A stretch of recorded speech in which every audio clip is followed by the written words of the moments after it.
Avec nous, elle nous a Chantal, infirmière libérale, une fidèle DGG qui nous appelle de Corse. Bonjour Chantal. Bonjour les légers. Comment allez-vous Chantal? Ça va très très bien. Malgré le climat ambiant de nouveau? Ouais. Alors, je vais vous expliquer. Le climat ambiant, déjà, j'aimerais qu'on retrouve un peu une unité nationale. J'en ai marre que cette France se déchire entre les vaccinés et les non-vaccinés. Les vaccinés, je suis doublement vaccinée, je tiens à dire, parce que sinon on est en complotiste, tous mes patients ont eu le vaccin de la grippe et 2 semaines après, ils ont eu tous leur 3e dose. Ouais. Ce que je veux dire, c'est que je m'aperçois que cette France, elle est fracturée. J'étais avec tout à l'heure votre commentateur au téléphone, on discutait, ouais. Je suis très en colère. Parce que moi, ça fait 25 ans que je suis infirmière libérale.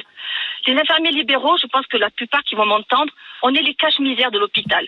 C'est-à-dire que les non-vaccinés malades, on les garde à la maison, sous oxygène, et nous, on fait le travail de l'hôpital. Je compte pas les heures. Je soigne les vaccinés comme les non-vaccinés. Je suis contre le confinement. J'en ai marre que les gens ont peur des non-vaccinés. Parce que, à la limite, les vaccinés qui ont baissé les gestes barrières sont plus contaminants. Même s'ils en contaminent que 1, 2, 3, il n'y a pas d'études. Hein. Moi, je vois les clusters, ça vient des voix des vaccinés qui sont sortis, qui font plus attention. Je voudrais qu'on retrouve un peu d'unité nationale. Je voudrais que les journalistes se posent la question. Arrêtez de vous monter les uns contre les autres. En Espagne, il n'y a pas eu de confinement de l'année dernière complètement. Mon fils, il est étudiant en Espagne. Et ils sont plus vaccinés que nous. Non, 75%. Les personnes âgées, laissez-moi finir. Laissez-moi finir, s'il vous plaît.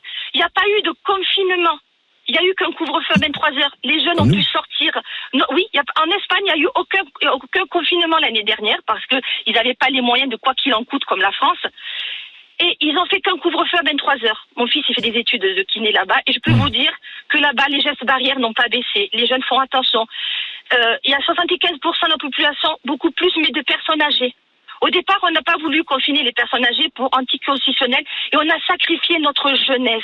S'il vous plaît, nos enfants, nos étudiants, on les a sacrifiés. Mais on est d'accord avec vous, Chantal. Non, mais là, on repart d'un confinement et on entend depuis ce matin sur les plateaux, les non-vaccinés, on les montre du doigt.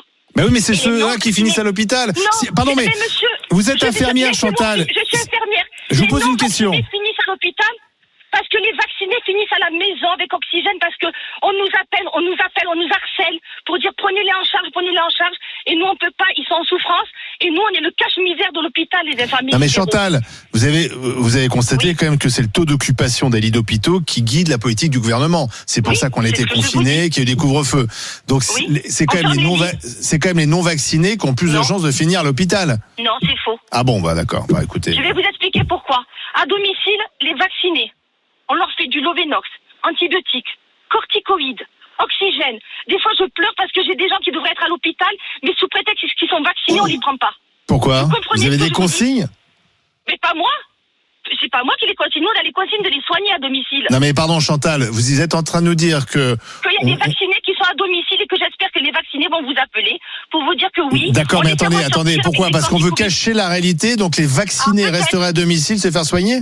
Je suis pas sûr que ce soit ce qu'elle est en train de dire. Hein. Oui, mais est-ce que c'est si, c'est ce qu'elle dit. Si, c'est bien compris. C'est le cas parce qu'ils ne risquent pas d'avoir.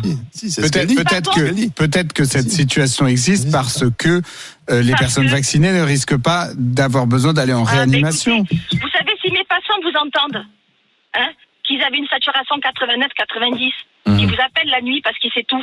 Et parce qu'à l'hôpital, on vous dit, oh non, vous êtes vacciné, vous risquez rien. Sauf qu'il y a des vaccinés qui ont fait des complications graves et qui sont morts, dont des étudiants, dont des sportifs. Et moi, excusez-moi, Chantal, il y a des vaccinés, il y a des gens vaccinés malades à l'hôpital, il y en a un paquet. On a les chiffres tous les jours. Le nombre de personnes vaccinées, hospitalisées pour le Covid, il y en a effectivement en France comme ailleurs. Et effectivement, alors on dit ils vont moins loin dans la pathologie parce que le vaccin les protège du respirateur, mais effectivement il y en a aussi. Donc c'est quand même alors c'est spécifique. Chantal, on se retrouvera ça pour demande de nouvelles. Éclairci comme cette histoire de vacciner qu'on obligerait en quelque sorte à rester à domicile pour pas les mettre à l'hôpital. C'est une question qu'on pourra poser au professeur de médecine. Merci Chantal d'avoir été avec nous.